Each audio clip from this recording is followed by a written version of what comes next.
Hey there, comic friends. I'm Travis, and it's New Comic Book Day. Yay! Or at least New Comic Book Day for me. These are actually comic books from this week. That would be July 11th.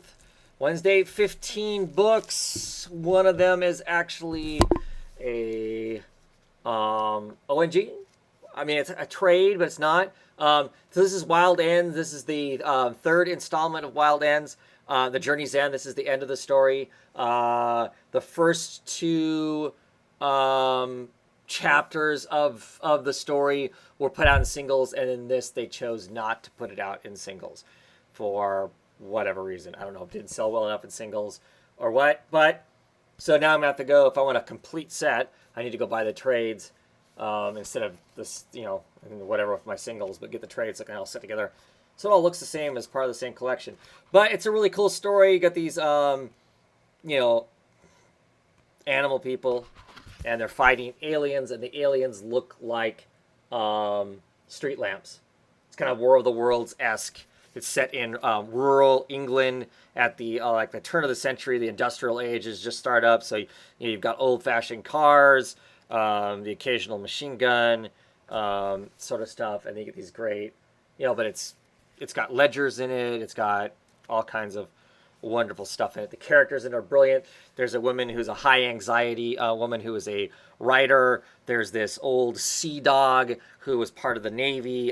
He's retired military, clearly seen some action and seen some bad things. And at the start of the whole story, he was just trying to live in this quiet little town and mind his own business and whatnot. And he gets sucked back into this whole, warring kind of life and whatnot. But yeah, there's some great stuff. So I look forward to reading it and enjoying it, because it was and has been a lot of fun. At any rate, the 14 other books I got this week. Get this open so we can talk about it. That's an ad for Crowded. Behind the scenes Marvel crap. Okay, get to the actual comics. So first up, we have Superman issue number 1, the beginning of the Bendis run. Rios on art. We'll see what this is like. I mean, other people say they like it. I'm going in very suspicious. So we'll see how that plays out. I hear there's something fancy about the paper, so I look forward to checking that part out too. I hope it's cool. I hope it's refreshing. I hope it makes me excited about Superman. I'm suspect. They got rid of all the things about Superman I like, Lois Lane and John. And without him being the family man kind of stuff, that's what it interests me in the Superman Rebirth. So we'll see how this all plays out. Anyway, Plastic Man issue number 2. Plastic Man issue number 1 was all right. So we'll see what number 2's like. I was expecting more, I guess. I was expecting it to be much richer and smarter than what it was. And maybe I have too high of expectation of what Gail Simone might do with this character.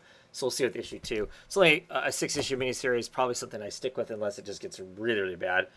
Which the first issue wasn't that, so I can't imagine that's going to be the case. But I'll read it through, but higher expectations than what I got. Jazz Legend, issue number 2. This is put out by Scouts Comics. I actually kind of really liked the first issue. It was kind of cool. Has some, Jazz Legend sells his soul kind of thing, aspect to it almost. There's some entities in it that are very much like things man are not meant to know, the H.P. Lovecraftian sort of stuff, that sort of thing there. So, which is kind of interesting and whatnot. So, yeah, it's not bad. It was interesting. Interesting enough for me to be interested in issue number 2. Oh, Wasted Space, issue number 3. I'm seriously digging Wasted Space. It's one of my favorite books. I love the philosophical stuff that goes on it. I'm really intrigued with.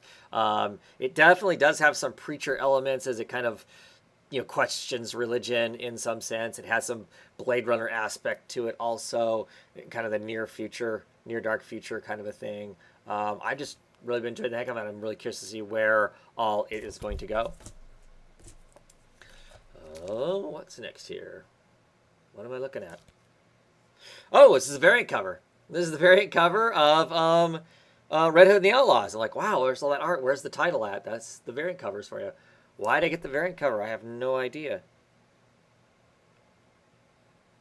Is it a Gilliam March cover? I think it is.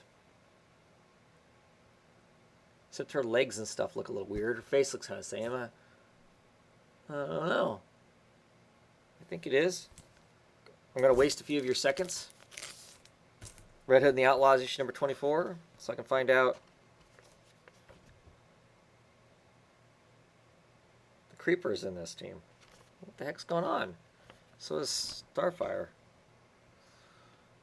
Yep, variant cover is Gilliam March. Okay, that's why I would have picked it up, because I like Gilliam March. I don't know what the heck this is. It's like somebody's dream or a TV show or whatnot. On these opening pages, it's like this whole dream team of superheroes. Bizarro, Pup, Red Hood, Artemis, the Creeper, Arsenal, Starfire, and they're fighting like, you know, the Joker and Robot Superman and Sinestro and Bane and stuff like that. So it must be a...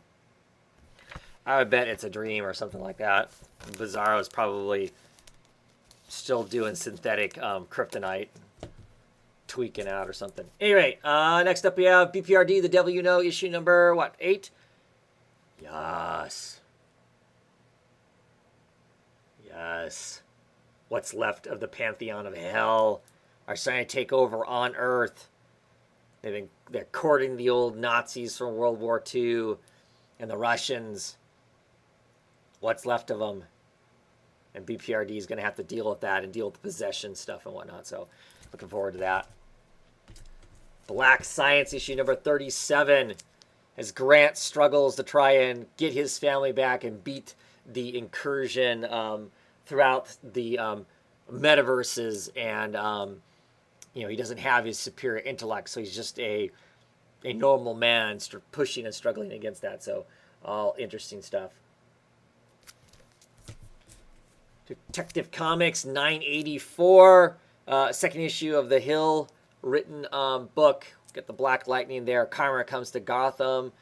Clearly that is Orphan, so we're going to get a team of Batman, Black Lightning, and Orphan. That would be kind of interesting to see if that's the case. Or even if it's just Orphan and Black Lightning, that would be interesting also. So checking that out, see what that's going to be like. Book I'm excited to read, issue number 5 of Eternity Girl. Woo, look at that. Some hot making out. Tongue action going on. Yeah.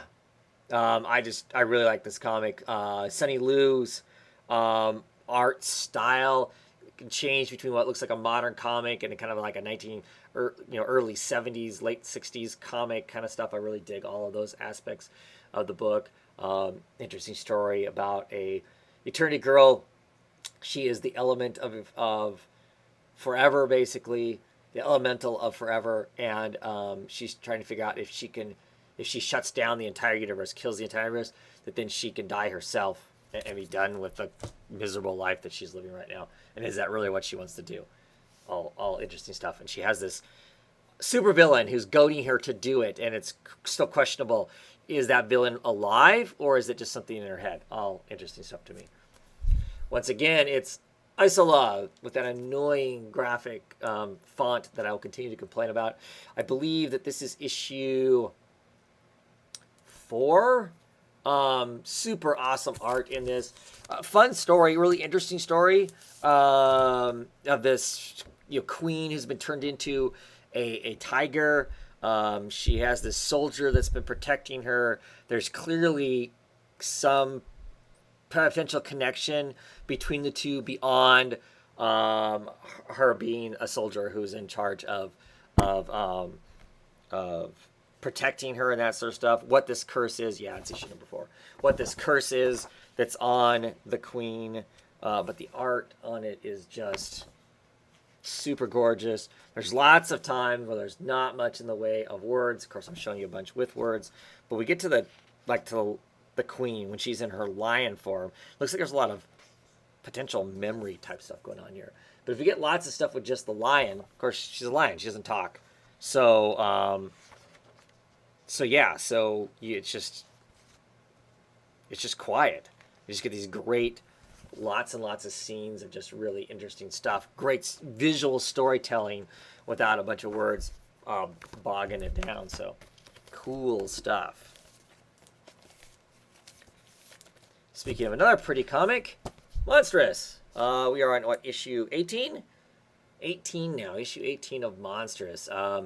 There's a big battle going on. Some of the other elder gods have risen, and our god that's trapped in the half-wolf here, it basically tricks them into goading them out into the open, and then just consumes and annihilates them, which is really interesting.